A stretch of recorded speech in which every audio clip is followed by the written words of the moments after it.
Some acts of kindness are so small we forget them by morning, but others change the course of two lives forever. This is a story about a night when compassion met desperation in the heart of a frontier winter.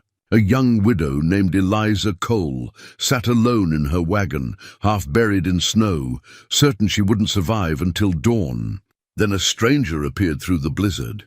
Samuel Reed was a mountain man, rough and weathered, with nothing but the clothes on his back. She gave him shelter, warmth, and her last bit of bread. By morning he was gone, but when she stepped outside, there he stood in the clearing, axe in hand, building her a cabin from nothing. What could make a drifter who'd spent years alone suddenly decide to stay? Before we jump back in, tell us where you're tuning in from. And if this story touches you, make sure you're subscribed, because tomorrow I've saved something extra special for you. Eliza Cole had not expected to die alone in the mountains. But then again, she had not expected much of anything these past 2 years. Life had a way of stripping expectations down to bare survival, and survival had become a cold, relentless companion since the day they brought Thomas home from the mine.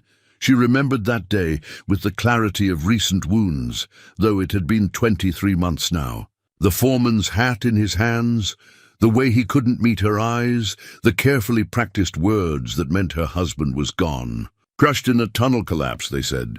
Didn't suffer, they said. She had nodded and thanked them and closed the door. And then she had stood in the kitchen of their little homestead near Carson Ridge and realized that the life she had built was as collapsed as that mine shaft. Thomas Cole had been a gentleman, patient and kind, with hands that could coax life from stubborn soil and a laugh that made the hardest days bearable. They had married young, both of them barely 20, and spent 5 years carving out a life in the foothills. It wasn't much. A small cabin, a vegetable garden, a few chickens, dreams of expanding when they could afford more land. But it had been theirs, and it had been enough. After Thomas died, Eliza had tried to keep the homestead going. She tended the garden, fed the chickens, repaired what she could. But the land required a strength she no longer possessed, and the silence of the cabin pressed against her like a physical weight. Every corner held a memory. The chair where Thomas sat to pull off his boots. The bed where they had whispered plans for the future. The doorway where he had kissed her goodbye that last morning, smelling of soap and coffee, promising to be home by supper. She lasted 1.5 years. Then she sold everything, the land, the cabin, the chickens, even Thomas's tools, and bought a wagon and a horse. She would go west, she decided, to the new settlement past the mountains, where no one knew her as Thomas Cole's widow, where she could start fresh without ghosts in every room. It was a foolish plan, she realized now. Foolish to travel alone. Foolish to attempt a mountain crossing so late in the season. Foolish to think that geography could outrun grief. The snow had started 3 days into her journey through the pass. Light flurries at first, the kind that dusted the pine branches and made the world look clean and new. She had pushed on, hoping to reach the trading post on the western slope before the weather turned serious. But the storms in these mountains did not give warnings. They simply arrived, sudden and absolute. By the 2nd day of snow, her horse was laboring through drifts that reached its chest. The wagon wheels caught and stuck. Eliza climbed down to push, her hands numb inside her gloves, her breath coming in frozen gasps. The wind howled through the pass like something alive and angry, tearing at her coat, stealing the warmth from her body. When the wagon axle cracked with a sound like a gunshot, she knew she was going to die. She sat in the tilted wagon as the light faded, wrapped in every blanket she owned, and took inventory of her situation with the practical assessment that frontier life had taught her. No one knew where she was. The trading post was still 2 days ahead, and she had seen no other travelers. Her horse stood with its head down, snow accumulating on its back, too exhausted to do anything but wait. She had food, a bit of dried meat, half a loaf of bread, some beans, but no way to make a fire in this wind. The cold would take her long before the hunger did. She found Thomas's pocket watch in her coat, the one thing she had kept when she sold everything else. The metal was ice cold against her palm. She opened it, but it was too dark to see the photograph inside, Thomas on their wedding day, young and smiling, full of hope for the life ahead. "I'm sorry," she whispered to the image she could not see. "I tried."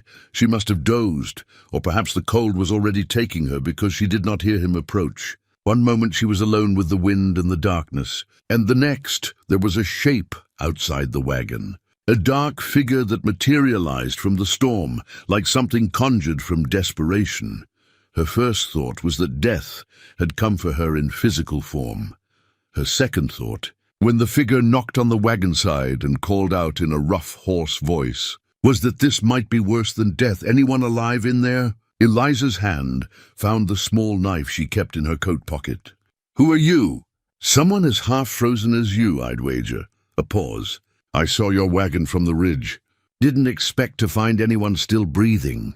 She made herself move, though her body protested the effort. She pushed aside the canvas flap and looked out into the storm. The man was tall, or perhaps he only seemed tall because he was standing while she was sitting. He was bundled in furs and heavy wool, his face mostly hidden by a beard and the shadow of his hat.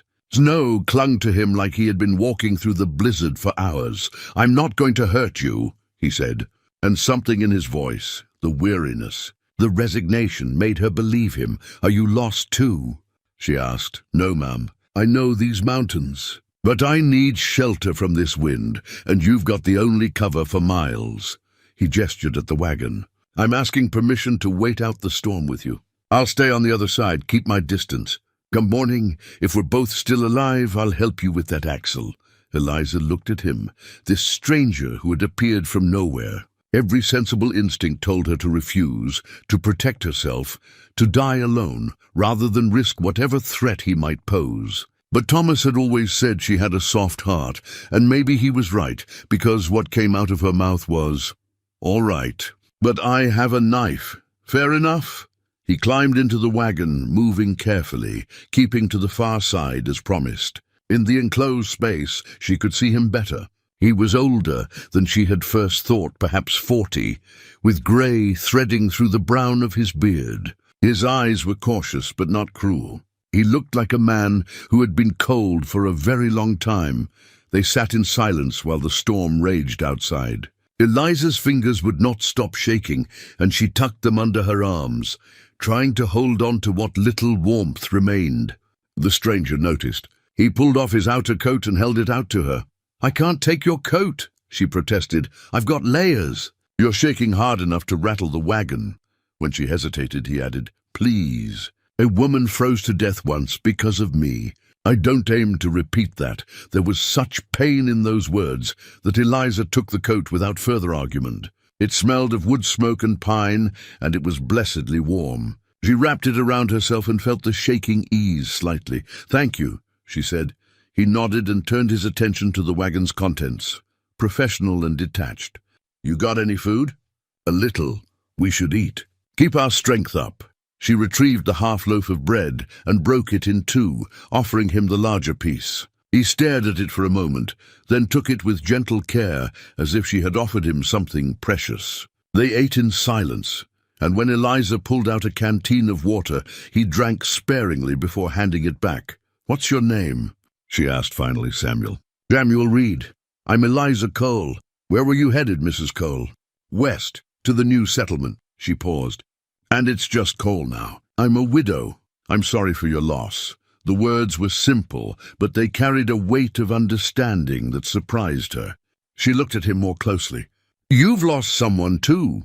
It was not a question, and he did not answer it directly. He only said, "We should try to rest. Storm might break by morning." They settled into their respective corners of the wagon. Eliza kept the knife within reach, but as the hours passed and Samuel Reed did nothing but sleep quietly on his side, she felt her grip on it loosen. The wind howled and the wagon creaked, but inside their small shelter there was a fragile warmth just before she drifted into an exhausted sleep. Eliza heard Samuel speak softly as if to himself, "Thank you for the bread." When she woke, he was gone and the storm had passed. The morning light was bright and cold, and for a terrible moment Eliza thought she had dreamed him. Then she looked outside and saw him standing in the clearing, axe in hand, and understood that the night in the blizzard had been only the beginning. The dawn was impossibly clear, the kind of crystalline morning that follows a storm and makes the world seem newly made. The sky stretched pale blue above the mountains, and the snow sparkled like scattered diamonds across the valley. Eliza stood in the tilted doorway of her wagon, blinking against the brightness, trying to understand what she was seeing. Samuel Reed stood 50 yards away in a clearing. He must have spent the pre-dawn hours preparing. Trees had been felled. She could see 3 massive pines laid out in parallel lines, their branches already stripped away. He was working on a 4th, his axe rising and falling with a rhythm that spoke of decades of practice. Each strike was precise, powerful, and the sound echoed across the frozen landscape like a heartbeat. She watched him for several minutes, trying to make sense of it. He had not run. He had not taken her supplies and disappeared into the wilderness. He was building something. Eliza pulled on her boots and coat, his coat, she realized, the one he had given her in the night, and made her way through the snow toward him. Her legs were unsteady, and the cold air burned her lungs, but she pushed forward. Samuel saw her coming and paused, resting the axe against his shoulder. Up close, in the full light of morning, she could see the lines of exhaustion on his face. He had not slept. His breath came in white clouds, and sweat dampened his shirt despite the freezing temperature. "What are you doing?"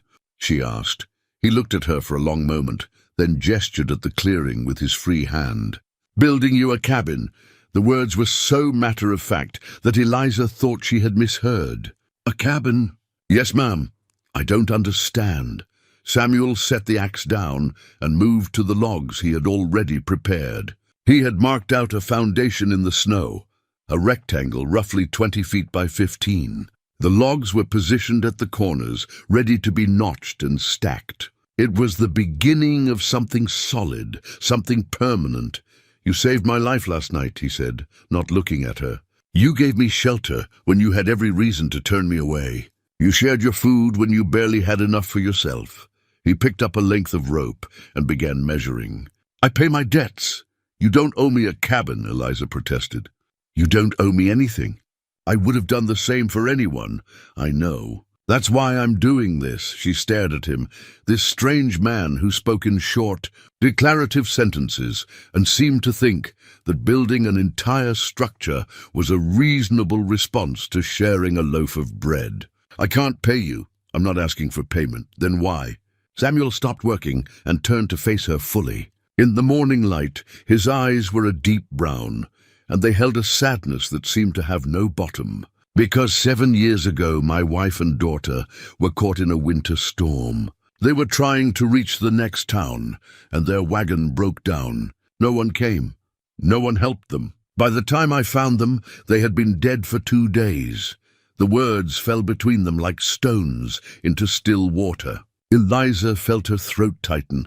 "I'm sorry," she whispered. "So am I." He picked up the rope again, but his hands were not quite steady. "I've spent 7 years in these mountains, Mrs. Cole, alone, hiding from people, from memories, from everything.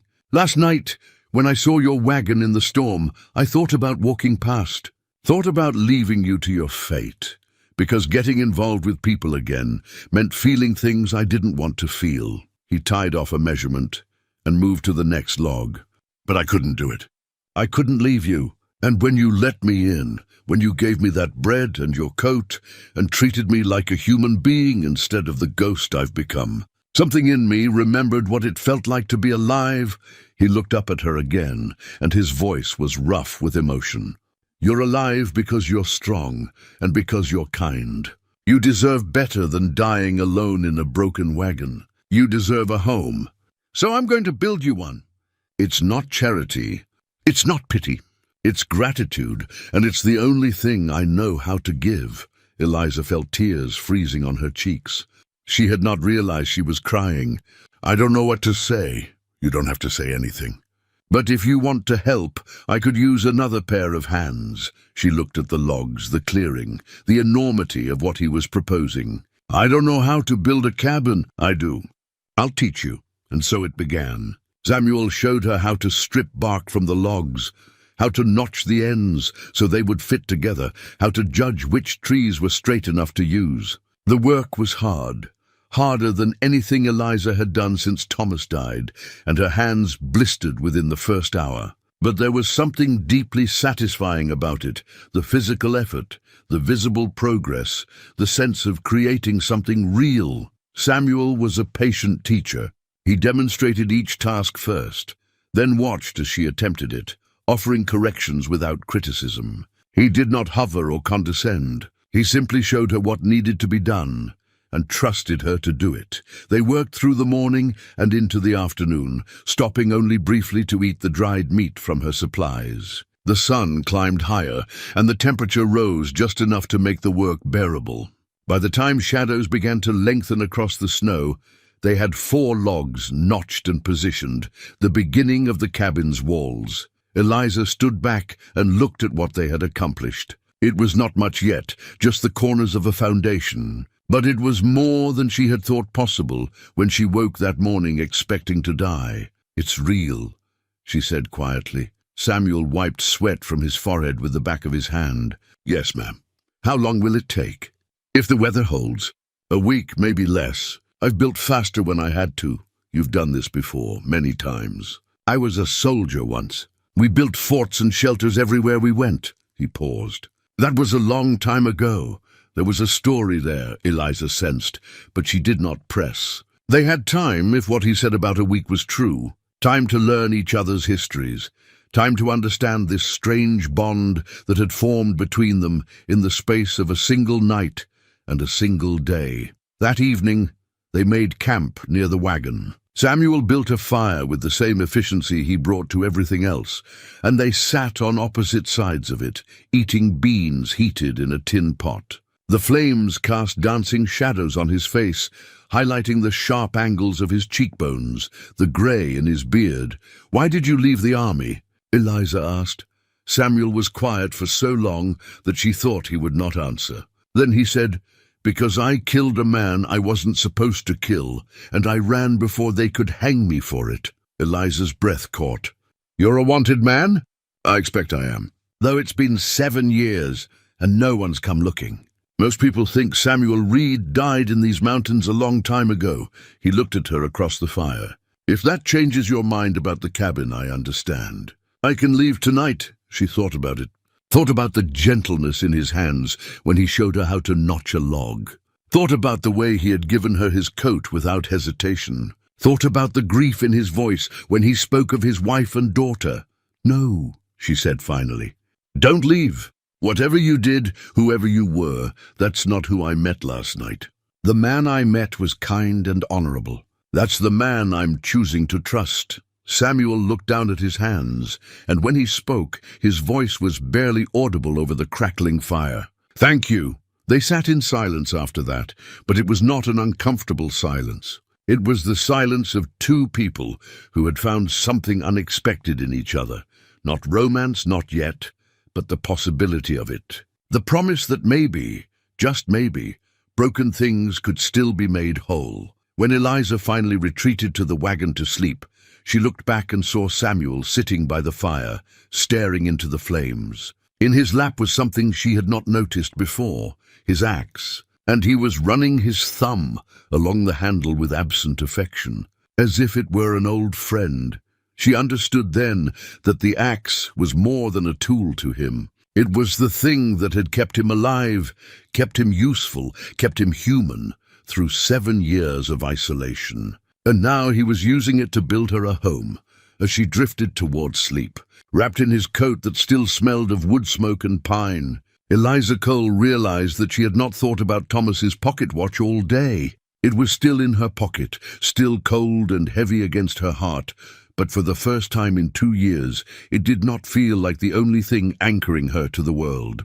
There was something else now, something being built, 1 log at a time. In the clearing outside her broken wagon, something that looked, impossibly, like a future. By the 3rd day, the cabin walls had risen to waist height, and a rhythm had established itself between them. Samuel woke before dawn to work while the air was still and cold, his breath forming clouds in the darkness. Eliza rose with the sun to prepare their breakfast, oatmeal when they had it, beans when they did not, and then joined him at the building site. They worked mostly in companionable silence, the kind that comes when words are less necessary than shared purpose. Samuel would occasionally pause to explain a technique or point out a flaw in her work, but he did so with such gentle matter-of-factness that Eliza never felt criticized. She was learning to read the logs, to see which side was stronger, which grain would hold weight better. Her hands, which had been soft from 2 years of grief and inactivity, were developing calluses. It was good to feel useful again.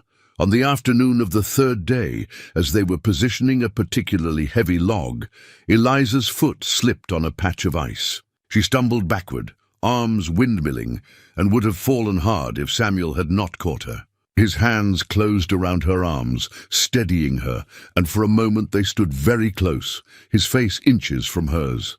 She could see the flecks of gold in his brown eyes, could smell the pine sap on his clothes, could feel the warmth radiating from his body despite the cold. "Careful," he said, his voice rough. "Thank you." He released her immediately and stepped back, putting a careful distance between them. "Ice is dangerous. Should have cleared that earlier." But they both knew the ice was not what made that moment dangerous. That evening, as they sat by the fire, eating a sparse dinner of beans and the last of the dried meat, Eliza found herself watching Samuel more carefully than she had before. The way his hands moved when he worked, capable and sure. The way he listened when she spoke, giving her his full attention as if what she said mattered. The way he sometimes stared into the fire with an expression of such profound loneliness that it hurt to see. "Tell me about your wife," she said softly. Samuel looked up, surprised. "Why? Because you loved her, and because carrying grief alone makes it heavier." He was quiet for a long time, and Eliza thought he would refuse. Then he said, "Her name was Catherine. We met when I was stationed at Fort Laramie after the war. She was a school teacher's daughter, educated, probably too good for a soldier with no prospects. But she said yes when I asked, and we had 7 good years together. You had a daughter, Emma. She was 5 when—" He stopped, swallowed hard. She had Catherine's eyes, green as spring grass. She used to follow me everywhere, asking questions about everything. "Why is the sky blue? Where do birds go in winter? What makes thunder?" A ghost of a smile crossed his face. I didn't know the answers to half of what she asked, but I tried. Eliza felt her own eyes burning. "What happened to them?" "I was away, escorting a supply wagon to the next fort. It was supposed to be a 3-day trip. Catherine decided to visit her sister in the next town over. The weather turned bad, and their wagon broke down." His voice went flat, emotionless in the way that meant the emotion was too large to express. "I found them 4 days later. They had frozen in each other's arms, trying to keep warm. Samuel, the worst part," he continued as if he had not heard her, "was that they were only 2 miles from help.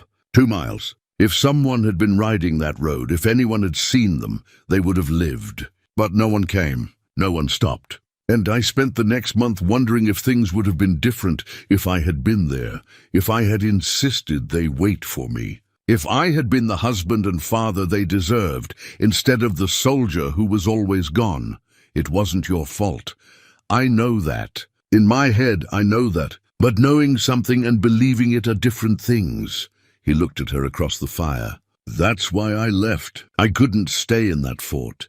Couldn't see the other families. Couldn't bear the sympathy in everyone's eyes. So I walked into these mountains, and I've been here ever since." Eliza pulled her coat, his coat, tighter around herself. 7 years is a long time to be alone. It felt appropriate. Punishment for failing them. Catherine wouldn't have wanted that. "No," Samuel admitted. "She would have told me I was being foolish and stubborn, which I am." He poked at the fire with a stick, sending sparks spiraling into the darkness. But it was easier to be alone than to risk caring about someone again and failing them too. The words hung in the air between them, heavy with implication.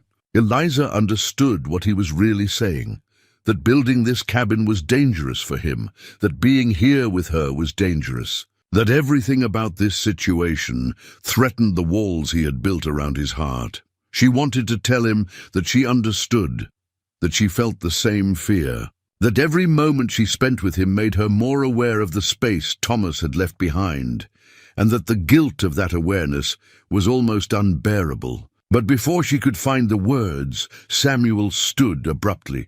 "We're running low on supplies," he said, his tone deliberately practical. "I should make a trip into town. Carson Ridge is the closest. I can get nails, more rope, maybe some glass for a window. How far is Carson Ridge?" "Half a day's walk." "I'll leave at dawn, be back by evening." Eliza felt a sudden sharp fear at the thought of being alone again. "Will you—" She stopped, hating how needy she sounded. "Will you come back?" Samuel looked at her, and something in his expression softened. "Yes, Mrs. Cole, I'll come back. I don't break promises, and I promise to finish your cabin." That night, Eliza could not sleep. She lay in the wagon, listening to the wind in the pines, and thinking about Samuel sitting alone by the fire just a few yards away. She thought about Catherine and Emma, frozen together in a broken wagon not unlike her own. She thought about Thomas, crushed in the darkness of a collapsed mine. She thought about all the ways people could lose each other, all the ways love could end in grief, and she thought about her mother's recipe book, tucked in the bottom of her trunk, beneath 2 changes of clothes and a woolen blanket. She had not opened it since leaving Carson Ridge, could not bear to see her mother's handwriting, the little notes and adjustments written in the margins. "Add more salt. Papa's favorite. Good for cold days." But now she pulled it out and held it in her hands, feeling the weight of it, the history. Her mother had died when Eliza was 16, and this book was all she had left of those years of learning to cook at her mother's side, of flour-dusted aprons and warm kitchens, and the kind of love that expressed itself through food. If Samuel was going to town, she could ask him to bring back proper ingredients. She could cook something real for him, something that wasn't just survival. She could begin to repay him in the only way she knew how. The thought made her feel lighter somehow, less like a burden and more like a partner. When dawn came and Samuel prepared to leave, Eliza emerged from the wagon with a short list written in careful script: flour, salt, sugar if he could find it, dried herbs. She handed it to him along with coins from her dwindling funds. "For dinner," she explained. "When you get back." Samuel looked at the list, then at her, and something warm flickered in his eyes. "You don't have to do this, I know. But you don't have to build me a cabin either, and yet here we are." He smiled then, a real smile that transformed his entire face and made him look years younger. "Here we are," he agreed. She watched him walk into the forest, following a trail only he could see until he disappeared among the trees. Then she turned back to the half-built cabin and understood that she was alone again, truly alone, for the first time since the night of the blizzard. But it felt different now. The solitude was not abandonment. It was simply absence, and absence implied return. Eliza spent the day working on what she could manage alone, clearing debris, organizing tools, sweeping snow from the foundation. The cabin walls stood solid around her, testimony to Samuel's skill and determination. She ran her hands over the logs, feeling where he had smoothed and shaped them, where his axe had left its mark. Each cut was precise. Each joint fit perfectly. There was artistry in this structure, not just utility. Samuel Reed was building her more than shelter. He was building her a home. By the time the sun began to set and shadows stretched long across the snow, Eliza found herself watching the forest, waiting. And when she finally saw him emerge from the trees, a pack slung over his shoulder, she felt something in her chest that she had not felt in 2 years. Relief, joy, the simple happiness of seeing someone return. Samuel raised a hand in greeting, and Eliza waved back, and neither of them acknowledged that this moment meant more than it should have, that something between them had shifted while they were apart. He had come back, just as he promised, and Eliza realized she had never doubted that he would. The cabin took shape over the following days, like something growing rather than being built. The walls reached shoulder height, then above their heads, until they stood enclosed by solid logs that blocked the wind. and held the warmth of their fire. Samuel framed in spaces for the windows and the door, measuring twice before cutting, his movements precise and unhurried. Eliza learned to anticipate what he needed before he asked. She would hand him a tool or steady a board while he secured it, their partnership seamless and practiced. They had developed their own language of nods and gestures, comfortable enough with each other now that words were often unnecessary. But there were things that remained unspoken between them. Important things. On the 6th day, as they worked together to lift a roof beam into place, their hands brushed and then tangled together around the rough wood. The beam was in position, secured, but neither of them let go immediately. Samuel looked down at their joined hands, at the way her smaller fingers fit between his larger ones. And something in his chest ached. "Eliza," he said quietly. She looked up at him, and he saw his own confusion and longing reflected in her eyes. "I should go," he said. "When the cabin's done, I should go." "Why?" "Because staying is dangerous. For both of us." "Dangerous how?" He released her hand and stepped back, running his fingers through his hair in frustration. "Because I'm starting to feel things I have no right to feel. Because every day I stay, it gets harder to imagine leaving. Because you deserve better than a man who's running from his past. You don't get to decide what I deserve," Eliza said, her voice steady despite the emotion in it. "I'm a grown woman who survived the worst loss of my life. I think I can determine for myself what's good for me. Can you?" Samuel turned to face her fully. "Because what I see is a woman still wearing her wedding ring, still carrying her husband's watch, still so deep in grief that she tried to die in a blizzard rather than face another day. I won't be a substitute for what you lost. Eliza, I won't be the convenient replacement who happened to be there when you were vulnerable." The words were harsh, harsher than he intended, and he saw them land like blows. Eliza's face flushed and her hands clenched at her sides. "How dare you?" she said, her voice low and furious. "How dare you assume you know what I feel or what I need? Yes, I love Thomas. Yes, I still grieve him. But that doesn't mean I'm incapable of moving forward. It doesn't mean that what I feel when I look at you is just loneliness or desperation. Then what is it? I don't know yet."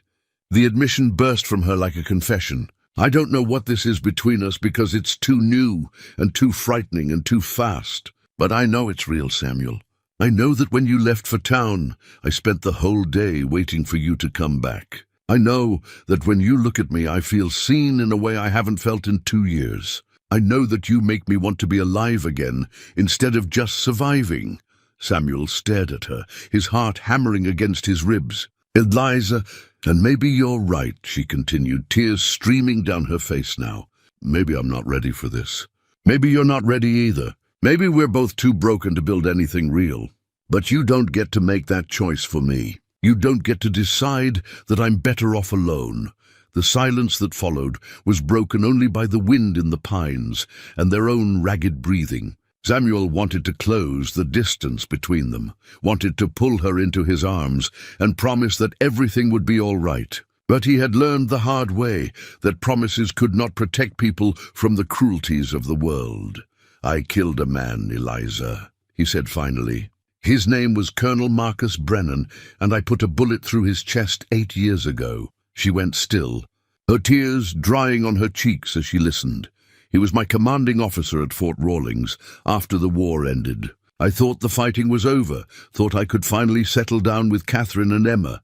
But Brennan was running guns to the tribes, selling army rifles for profit. Good men were dying because of weapons he provided.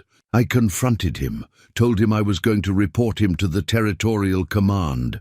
Samuel's voice went flat, distant, as if he were narrating someone else's story.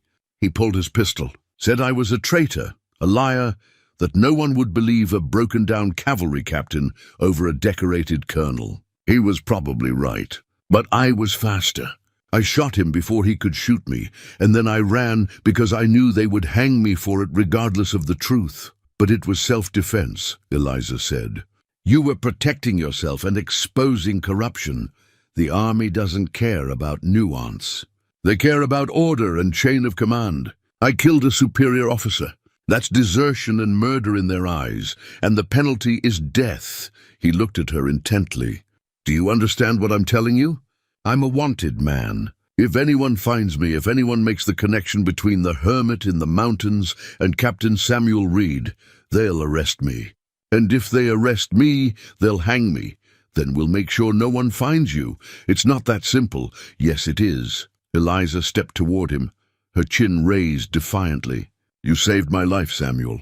You built me a home. You showed me that I could feel something other than grief. I'm not going to abandon you now, just because there's risk involved. You should.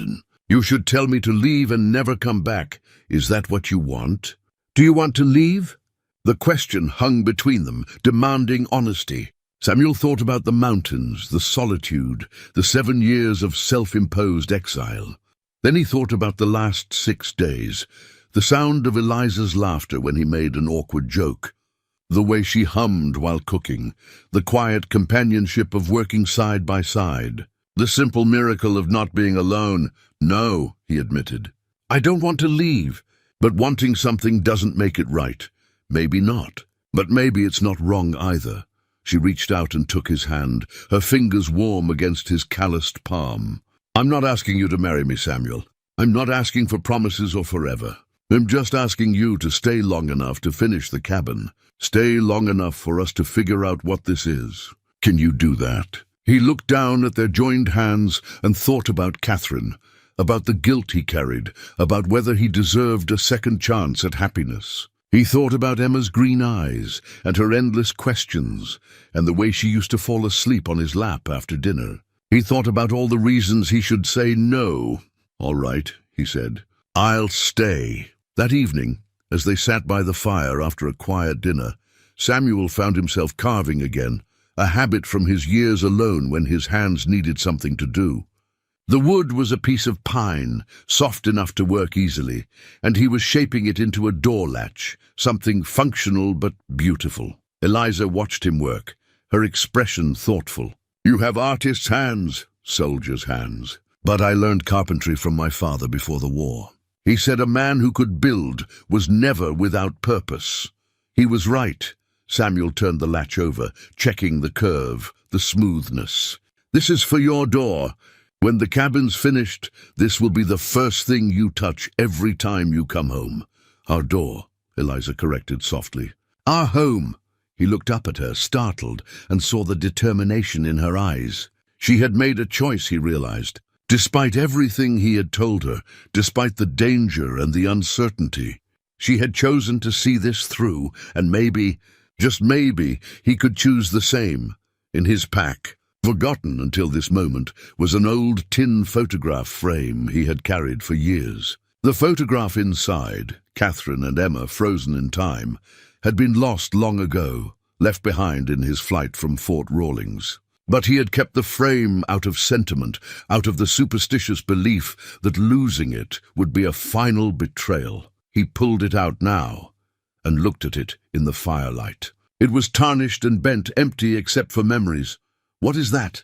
Eliza asked. Something I've been carrying too long. He ran his thumb over the frame's surface. I think it's time to let it go. He did not throw it away or bury it. Instead, he set it carefully on the ground beside the fire, a monument to what was and an acknowledgement that he was ready, finally, to move forward. Eliza understood without him having to explain. She reached into her coat and pulled out Thomas's pocket watch, opened it to show the photograph inside, a young man with kind eyes and a hopeful smile. I'm not forgetting him, she said.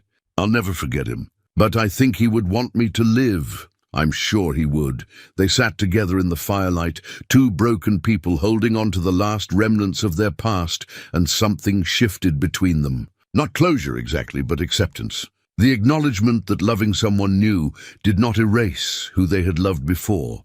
It simply meant they had survived long enough to love again. The sound of horses came at dawn, 3 sets of hooves crunching through snow and dead leaves. Samuel heard them first and was on his feet instantly, his body remembering military alertness even after years of civilian life. He moved to the cabin and looked out through one of the glassless window frames, his heart already sinking as he counted riders. 3 men. One wore a badge that caught the early morning light. "Eliza," he called quietly, his voice tight. "We have visitors." She emerged from the wagon, still wrapped in blankets, her hair unbound and falling around her shoulders. When she saw his expression, fear flickered across her face. "What's wrong?" "Law, stay behind me." The riders approached slowly, deliberately, and stopped about 20 yards from the cabin. The man with the badge was older, maybe 50, with a weathered face and sharp eyes that took in the scene with professional assessment. The 2 deputies flanking him were younger, hands resting casually on their holsters. "Morning," the sheriff called. "I'm looking for a man named Samuel Reed." Samuel stepped out from the cabin, moving away from Eliza, drawing the attention to himself. "I'm Samuel Reed." The sheriff studied him for a long moment.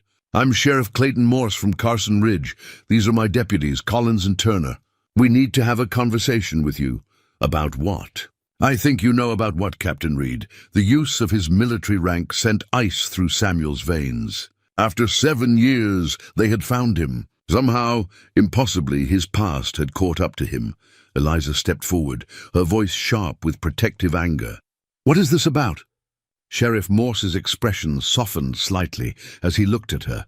"You must be Mrs. Cole, the widow who was stranded in the pass.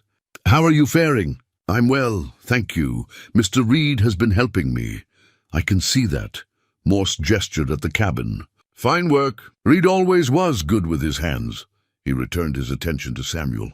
"But that doesn't change the fact that I've got a warrant for your arrest." "On what charges?" Eliza demanded. "Desertion from the United States Army, murder of a superior officer." Morse pulled a folded paper from his coat and held it up. "The warrant's 8 years old, but it's still valid." Samuel felt the weight of those words settle over him, like a sentence already passed. He had known this day would come eventually, had accepted it years ago, but standing here, with the cabin behind him and Eliza at his side, he realized how much he had allowed himself to hope that maybe, just maybe, he could escape his past. "Samuel didn't murder anyone," Eliza said, her voice fierce. "He told me what happened. It was self-defense." "That may be, ma'am, but it's not for me to decide. My job is to bring him in, let the territorial courts sort out the truth." Morse's tone was apologetic but firm. "I'm sorry, Reed, I truly am. But I have a duty." "I understand." Samuel's voice was calm, resigned. "Can I have a moment to gather my things?" "Reed," one of the deputies started, his hand moving to his pistol. "Let him," Morse interrupted. "He's not going to run." "Are you Reed?" "No, sir." "I'm done running." The admission seemed to surprise the sheriff, but he nodded. "Take your time, but don't test my patience." Samuel turned to find Eliza staring at him, her face pale with shock and anger. No, you can't just surrender. We'll fight this. We'll prove it was self-defense." "Eliza, don't you dare give up." She grabbed his arm, her fingers digging in with desperate strength. "Not after everything." "Not after—" Her voice broke. "You can't leave me now." Samuel took her shoulders gently, making her look at him. "I'm not giving up." "But I can't run anymore. I'm tired, Eliza. I'm tired of hiding, tired of looking over my shoulder, tired of being afraid. If there's any chance of clearing my name, it starts with facing what I did. They'll hang you. Maybe. But maybe they won't. Maybe the truth will matter." He managed a small smile. "You told me that hope isn't foolish. I'm choosing to hope." Tears streamed down her face. "This isn't fair." "No, but very little in life is fair. We both know that." He wiped her tears with his thumb, the gesture achingly tender. "Listen to me. The cabin is yours. Everything I brought, everything I built, it's yours. You finish the interior, you make it a home, and you live. You hear me? You live, not without you. Then wait for me. If I can come back, I will. I promise." Morse's voice drifted over from where the lawman waited. "Reed, time's up." Samuel pressed a kiss to Eliza's forehead, quick and desperate, and then stepped back. He walked to the cabin and emerged with his pack, lighter than it had been in years. He had left everything behind, his tools, his supplies, even the carved door latch he had finished the night before. As he approached the sheriff, Morse's expression was troubled. "For what it's worth, Reed, I asked around town about you. The folks who remember you from before say you were a good man, fair, honorable, never caused trouble. I appreciate that. And I've been asking questions about Colonel Brennan. Man had a reputation for being crooked, though no one could ever prove it. Morse shifted in his saddle. I'm not saying you're innocent, but I'm not convinced you're guilty either. Does that change anything? Not today. But maybe it will when we get to trial. Morse gestured to his deputies. Collins, give him your horse. We'll walk alongside.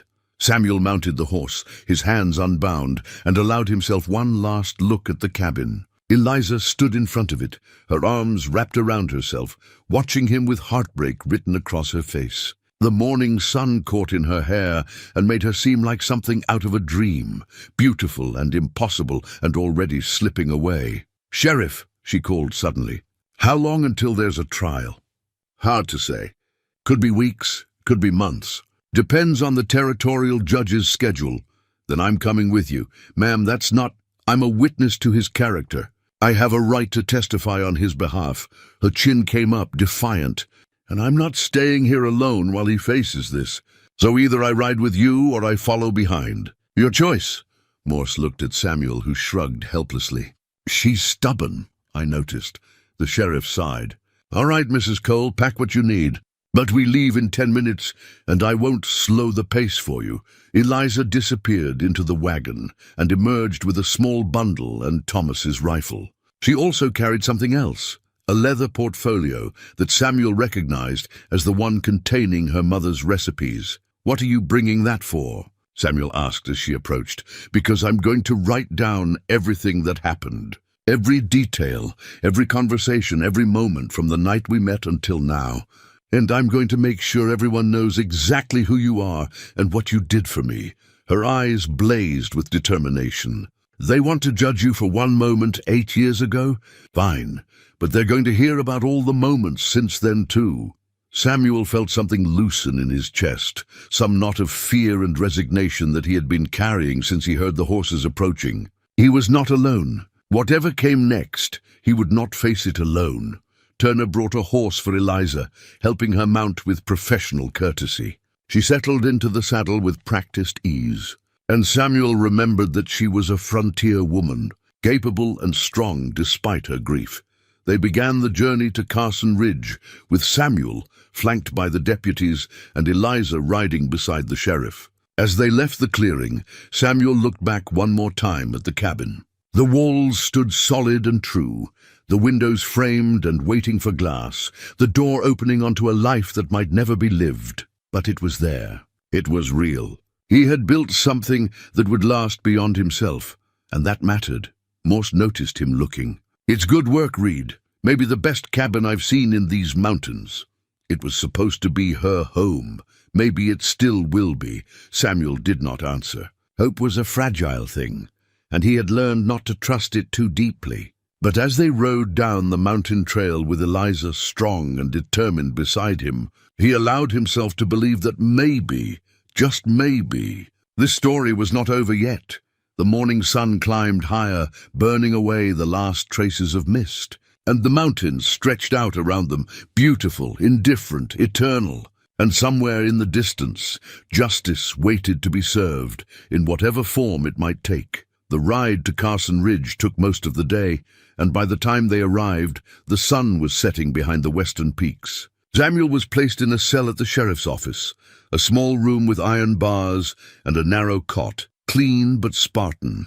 Morse allowed Eliza to speak with him briefly before he locked the door. I'm staying at the boarding house, she told Samuel through the bars. Mrs. Henderson has a room available. I'll be here every day. You don't have to do this. Yes, I do. She reached through the bars and took his hand. Tomorrow I'm going to start gathering evidence. I'll talk to everyone who knew you before, find anyone who knew Brennan, document everything. We're going to fight this, Samuel.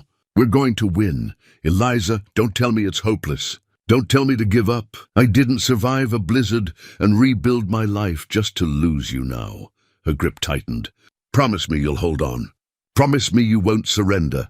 Samuel looked at her fierce, beautiful face and felt something in him shift from resignation to determination. I promise. After she left, Samuel lay on the cot and stared at the ceiling, trying to organize his thoughts. 8 years ago, he had run because he believed the truth would not matter. But Eliza believed differently, and her faith was becoming his own. The next morning, Eliza arrived at the sheriff's office carrying her leather portfolio, now filled with paper and writing supplies. Morse, who had developed a grudging respect for her determination, allowed her to use a corner of his office as a makeshift workspace. "What exactly are you planning to do, Mrs. Cole?" he asked as she organized her materials. "I'm going to build a defense, starting with character witnesses." She looked up at him. "You said people in town remember Samuel." "I want to talk to them, all of them." Morse leaned against his desk, considering. "I can't let you interfere with my investigation." "I'm not interfering. I'm conducting my own." She met his eyes steadily. "Unless you're saying I don't have that right." "You've got the right. Just don't expect everyone to be cooperative." "I don't need everyone. I just need the truth." She spent the first day tracking down the people who had known Samuel before he disappeared into the mountains. Henderson, the general store owner, was first. He sat across from her in the store's back room, uncomfortable but willing to talk. "Samuel Reed," Henderson said thoughtfully. "Yeah, I remember him. He used to come through town regular, back when he was at Fort Rawlings. Always paid his bills on time, never caused trouble. Polite to everyone, even when some folks weren't so polite back." "Why weren't they polite?" Eliza asked, writing quickly. "Well, he was a Yankee, wasn't he? And some folks around here didn't take kindly to Union soldiers after the war. But Reed never pushed it. Just did his business and left." Henderson paused. "I remember him buying supplies for his wife and daughter. Always got them little treats, peppermint sticks, ribbons, things like that. You could tell he loved them." "Did you ever hear anything about Colonel Brennan?" Henderson's expression darkened. "Brennan. Now there was a piece of work. Came through here a few times, throwing his weight around, expecting special treatment. Heard rumors about him too." "What kind of rumors?"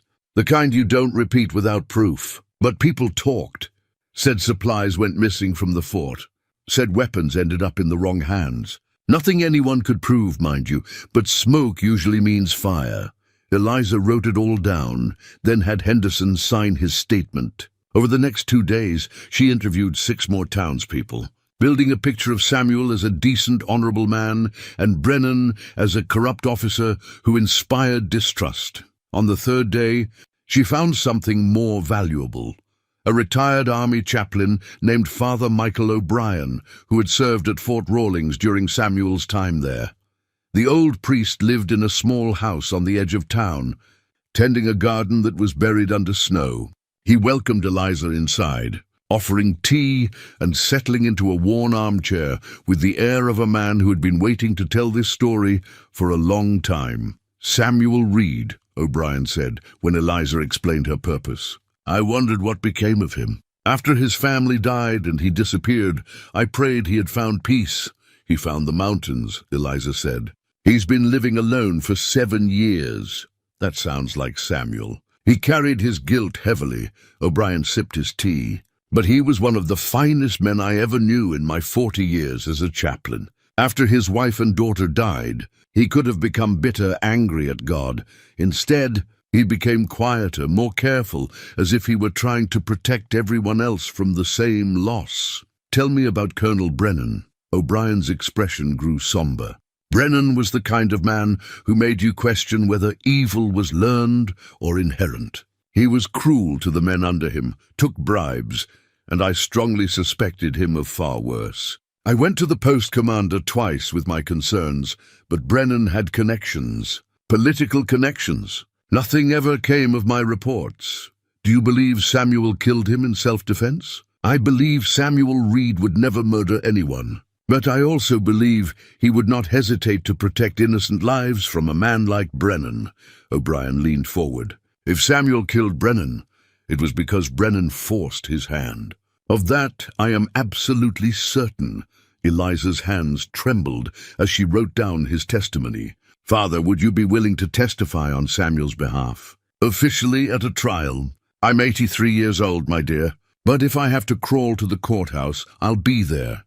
Meanwhile, Samuel was conducting his own preparation from his cell. Morse had provided him with paper and pen, and Samuel spent hours writing out a detailed account of everything that had happened 8 years ago. The names of soldiers who had served under him, the dates of suspicious supply transfers, the location of the warehouse where Brennan had stored the stolen weapons. Everything he could remember. On the 4th evening, Morse came to Samuel's cell with news.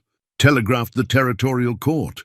Judge Morrison is willing to hear your case, but he can't get here for 3 weeks. He's finishing up a circuit in the Eastern District. 3 weeks, Samuel repeated. It felt like both an eternity and no time at all. In the meantime, your lady friend is building quite a case for you. Got half the town lined up to testify to your character, and Father O'Brien's practically leading a crusade on your behalf. Morse pulled up a chair and sat outside the cell. Reed, I need to ask you something straight. All right, did you do it? Did you kill Brennan? Samuel met the sheriff's eyes. Yes, I put a bullet through his chest at 10 feet. He drew first, but I was faster. I killed him, and then I ran because I knew the truth wouldn't matter. Why wouldn't it matter? Because he was a colonel with political connections, and I was a broken-down captain whose family had just died. Because the army needed someone to blame, and I was convenient. Because justice and truth aren't always the same thing. Samuel gripped the bars. But I'm done running, Sheriff. Whatever happens, I'm done. Morse was quiet for a long moment. For what it's worth, I believe you. Does that change anything? Not legally, but it matters to me. Morse stood. I've been sheriff for 20 years, Reed. I've seen a lot of men pass through this cell. Most of them are guilty of exactly what they're accused of, but some of them got caught in circumstances beyond their control. I think you're one of the latter. After Morse left, Samuel returned to his writing. He was documenting more than just the incident with Brennan now.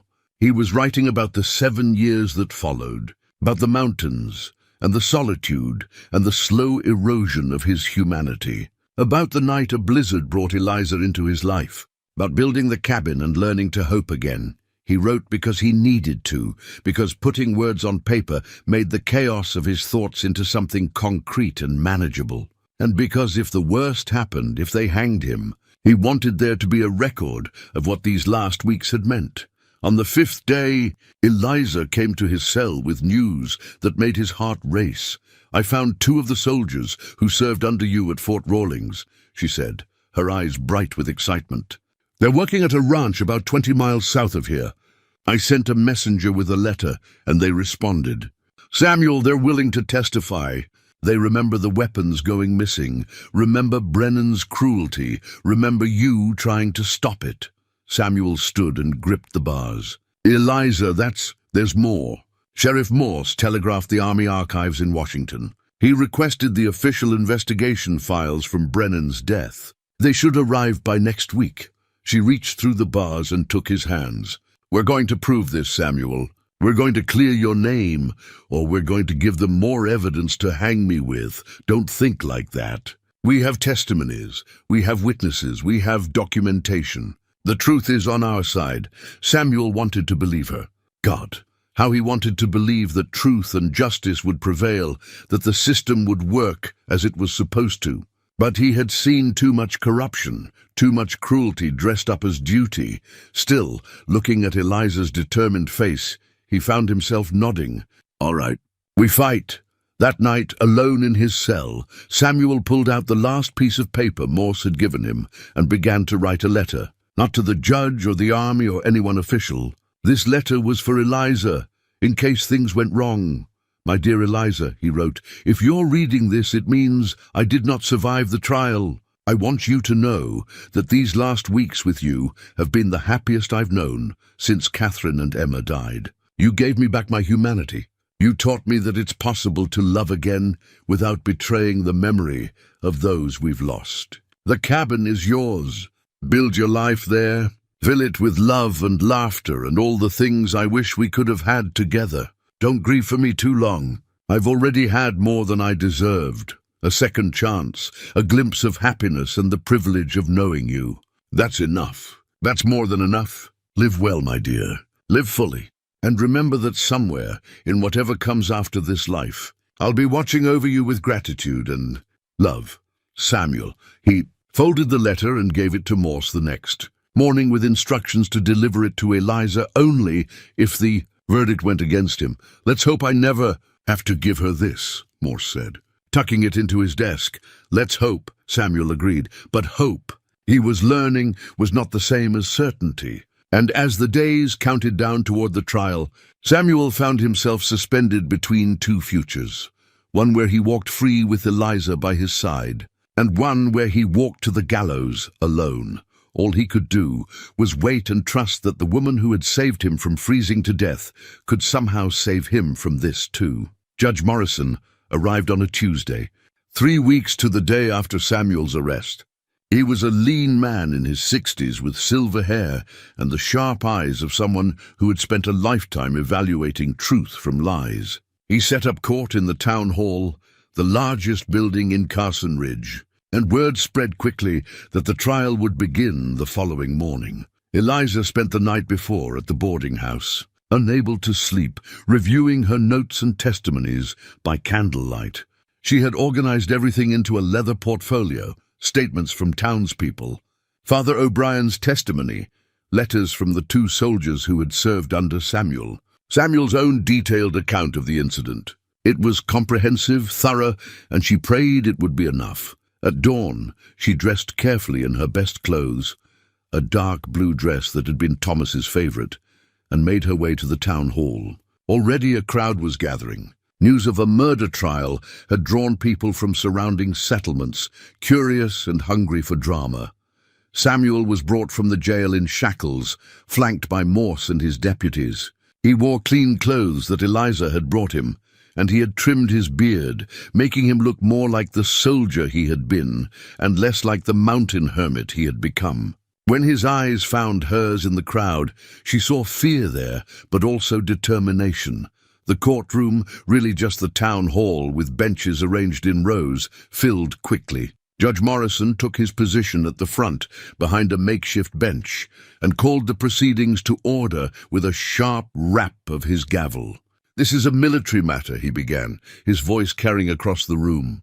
"Captain Samuel Reed stands accused of desertion and murder of a superior officer, Colonel Marcus Brennan. These are capital offenses. However, because Captain Reed was not apprehended by military authorities, and because this court has jurisdiction over crimes committed in the territory, we will proceed under territorial law with military consultation." He looked at Samuel. "Captain Reed, how do you plead?" Samuel stood, his shackles rattling. "Not guilty, Your Honor. I killed Colonel Brennan in self-defense after discovering his criminal activities." A murmur ran through the crowd. Morrison banged his gavel. "Order! Mr. Prosecutor, present your case." The territorial prosecutor, a young man named Davies, who had traveled with the judge, stood and laid out the charges with clinical precision. Samuel had abandoned his post. He had killed a superior officer. He had fled justice for 8 years. These facts, Davies argued, were not in dispute.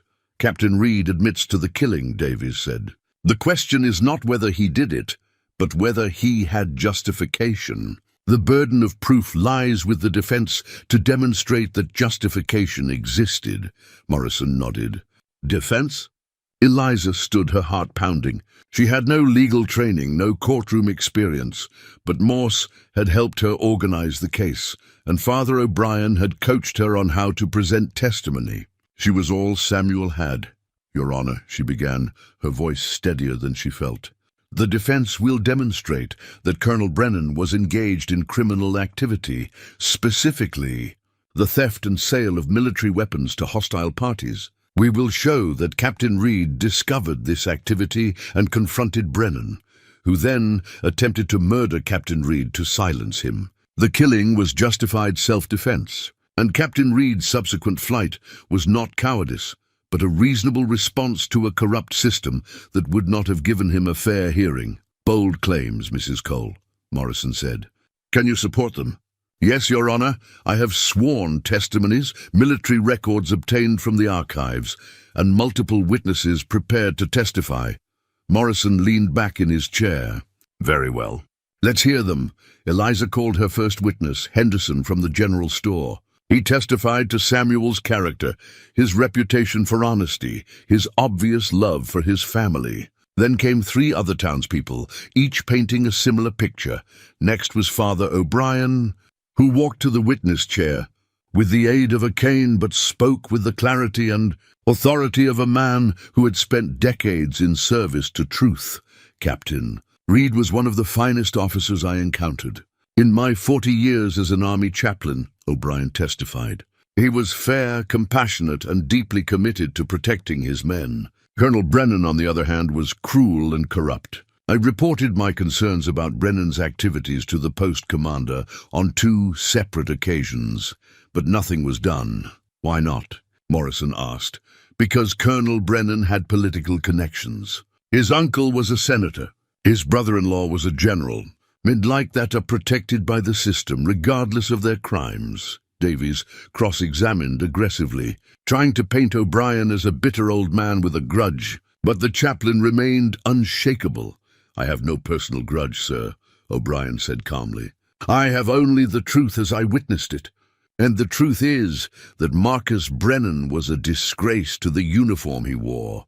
The testimony continued through the morning. Eliza presented the military records that Morse had obtained, supply manifests that showed discrepancies, weapons inventories that did not match distribution records, complaints from other officers about Brennan's conduct. Then came the 2 soldiers who had served under Samuel, Corporal James Mitchell and Private Robert Hayes, both now working as ranch hands, but still carrying the bearing of military men. Mitchell testified first. Captain Reed was the best officer I served under. He took care of his men, never asked us to do anything he wouldn't do himself. When supplies started going missing, when we started hearing about army rifles showing up in tribal raids, Captain Reed investigated. He kept detailed records, tried to report it through proper channels. And what happened when he reported it? Eliza asked. Nothing. The reports disappeared. Brennan had friends in high places. It was clear that the system wasn't going to touch him. Mitchell's jaw tightened. The day Brennan died, I was on patrol near the supply warehouse. I heard the confrontation, heard Brennan threaten the captain, heard him say he'd see Captain Reed hang before he let him ruin his reputation. Then I heard the shot. Did you see the shooting? No, ma'am, but I got there seconds after. Saw Brennan on the ground. Saw Captain Reed standing there with his pistol, looking like a man who'd just had his whole world end. And I saw Brennan's pistol on the ground, already drawn. Davies jumped up. Objection. The witness is speculating about the state of the weapon. Sustained, Morrison said. Stick to what you saw, Corporal. I saw 2 pistols, Mitchell said carefully. Both had been fired. Both men were armed. That's not murder, Your Honor. That's a gunfight. Hayes corroborated Mitchell's testimony, adding details about Brennan's cruelty and the atmosphere of fear he created among the enlisted men. By early afternoon, Morrison called a recess. Eliza found Samuel in a small holding room adjacent to the courtroom, still shackled but allowed to sit. You're doing well, he told her. Better than any lawyer I could have hired. It's not over yet. Davies hasn't presented his case. He doesn't need much of a case. I confess to the killing, but the context matters. The judge is listening, Samuel. Really listening? She sat beside him, as close as the chains would allow. When I testify, I'm going to tell them about the cabin, about who you've been these last few weeks. They need to see all of you, not just the moment you pulled the trigger. When court reconvened, Davies called his witnesses. They were few but impactful. Brennan's widow, who wept as she described her husband's death. A major from Fort Rawlings, who testified that Samuel had abandoned his post without permission. An army investigator who confirmed that Samuel was listed as a deserter and fugitive. But under Eliza's cross-examination, cracks appeared in their testimony. Brennan's widow admitted she had not seen her husband in the 6 months before his death, that he kept his military life separate from his home. The major acknowledged that complaints had been filed about Brennan's conduct, though he could not recall specific details. The investigator conceded that the original investigation had been cursory at best, conducted in just 3 days. Then Eliza called Samuel to the stand. He walked forward with dignity despite the shackles. took the oath, and sat facing the judge and the assembled crowd. Eliza approached him gently, aware that every eye in the room was watching. "Captain Reed, tell us what happened on the day Colonel Brennan died." Samuel's voice was steady as he recounted the events. The discovery of the discrepancies in the weapons inventory, the weeks of investigation, the evidence he had gathered, the decision to confront Brennan directly when his official reports were ignored. "I went to the supply warehouse where Brennan conducted his illegal transactions," Samuel said. "I told him I knew what he was doing, that I had proof, that I was going to take it to the territorial governor since the army wouldn't act. He laughed at me, said no one would believe a grieving widower over a decorated colonel. Said my family had died because God was punishing me for being a weak soldier." Eliza saw Samuel's hands clench. "What happened next?" "He drew his pistol. Told me I wouldn't leave that warehouse alive. I drew faster. I shot him in the chest. He died within minutes." Samuel's voice was flat now, reciting facts. "I could have stayed, could have tried to explain, but I knew how it would look. An enlisted man dead, a captain holding a smoking gun, no witnesses except me. So I ran. I've been running ever since, until you met me," Eliza said softly. "Until I met you." She held his gaze for a long moment, then turned to the judge. "Your Honor, I'd like to testify now. About who Captain Reed has become in the years since that day." Morrison nodded. "Proceed." Eliza took the stand and told her story. The blizzard, the broken wagon, the certainty that she would die alone, Samuel's appearance and his kindness, the cabin he built with his own hands, the patience he showed as he taught her carpentry, the grief they shared and the hope they discovered. "He saved my life," she said, her voice ringing clear, "not just by giving me shelter that night, but by giving me a reason to keep living. He built me a home when he could have walked away. He stayed when he could have run. He chose to face his past instead of hiding from it. That's not the action of a murderer, Your Honor. That's the action of a man who has spent 8 years trying to atone for something he shouldn't have to atone for in the first place." Davies cross-examined her aggressively, trying to paint her as biased, as emotionally compromised, as someone who would say anything to save the man she loved. "Isn't it true, Mrs. Cole, that you've developed romantic feelings for the accused?" He pressed. "Yes," Eliza said without hesitation. "I love him, but that doesn't make my testimony less true. Everything I've told you happened. The cabin exists. The kindness exists. The man you're trying to condemn is the same man who took a grieving widow and gave her hope. You can verify every word I've said." Morrison called for a brief recess and retired to consider the evidence. The waiting was agony. Eliza sat beside Samuel, their hands clasped through the bars of the holding area, neither speaking because there were no words left. After 2 hours, Morrison returned. The courtroom fell silent as he took his seat and arranged his notes. "I've reviewed the testimony and evidence presented by both sides," he began. "This is a complicated case involving events that occurred 8 years ago, with limited physical evidence and conflicting accounts. However, certain facts are clear. Colonel Marcus Brennan was engaged in criminal activity. Multiple witnesses have testified to this, and the military records support it. Captain Reed did attempt to report this activity through proper channels and was ignored. When he confronted Brennan directly, Brennan drew a weapon first.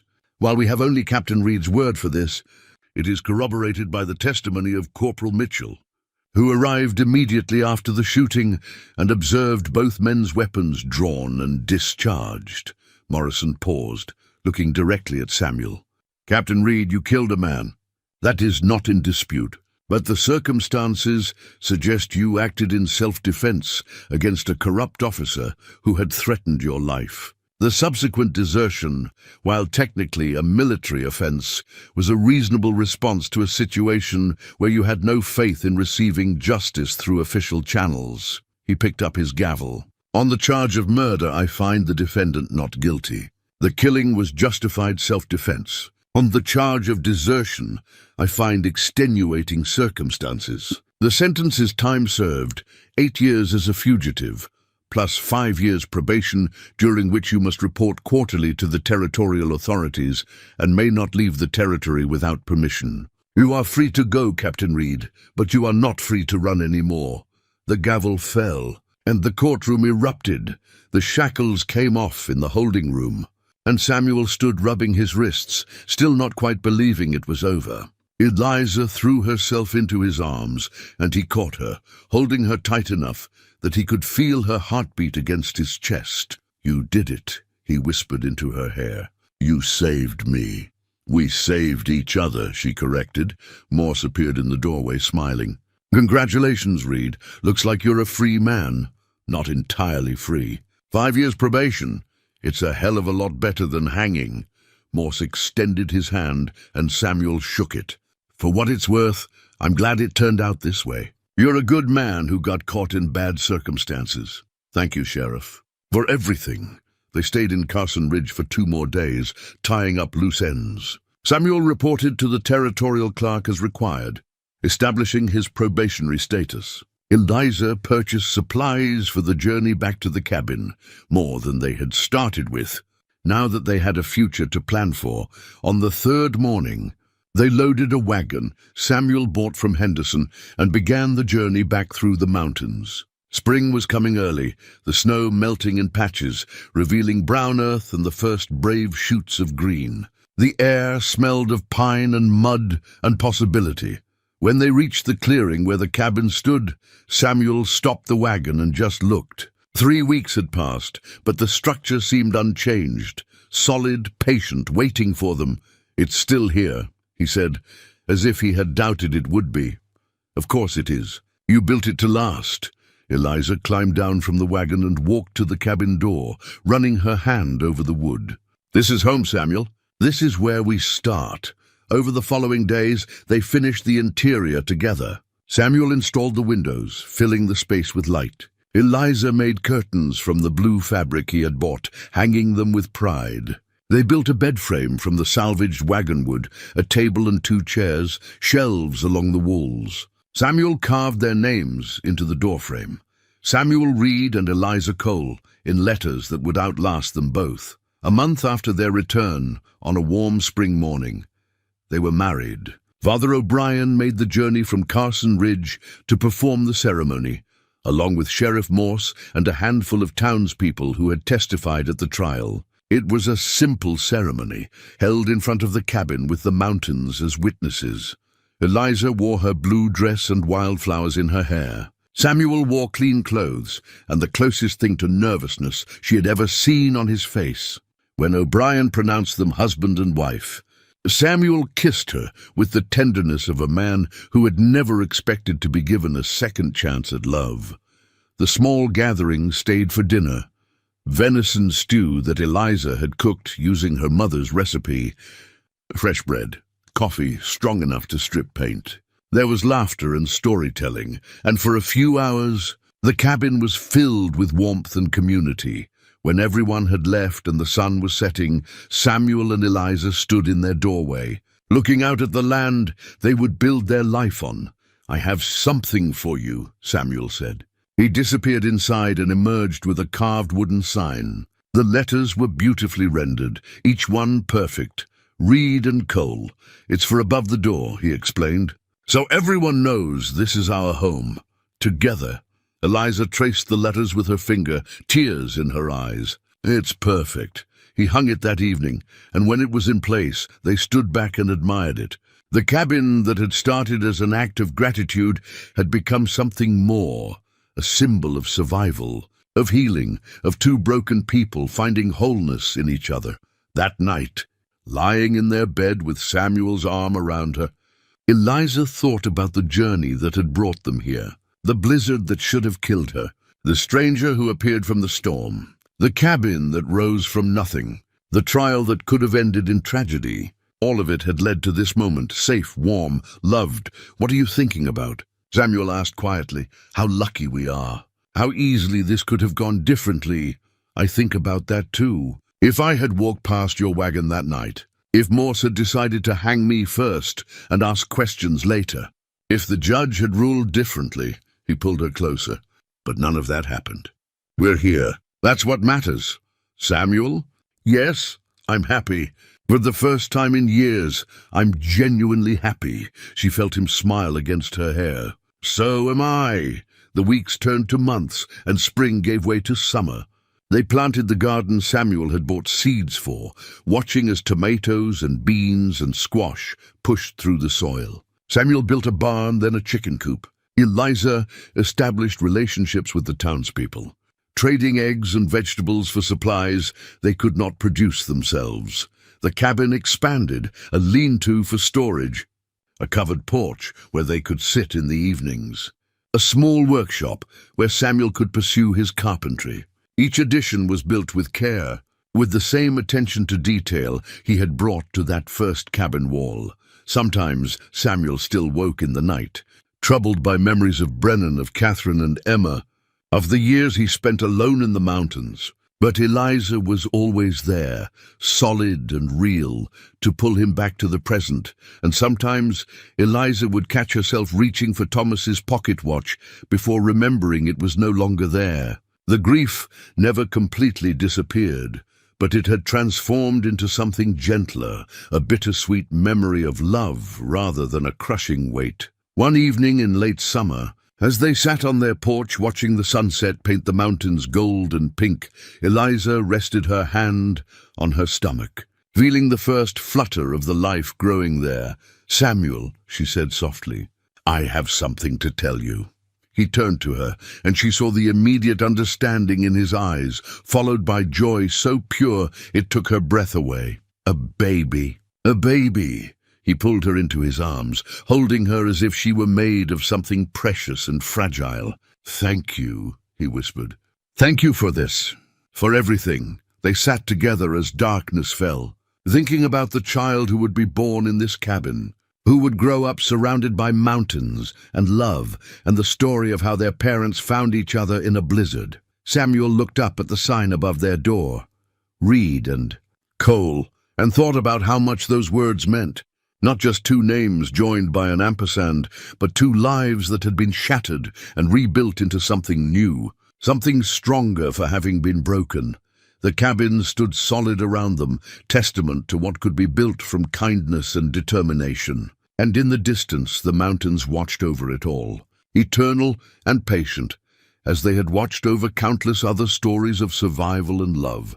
Some acts of kindness, Eliza had said on that first day, changed the course of two lives forever. She had been right. One night in a blizzard, one loaf of bread shared, one stranger who refused to walk away, and from that an entire life had grown. Not perfect, not without scars, but real and solid, and theirs.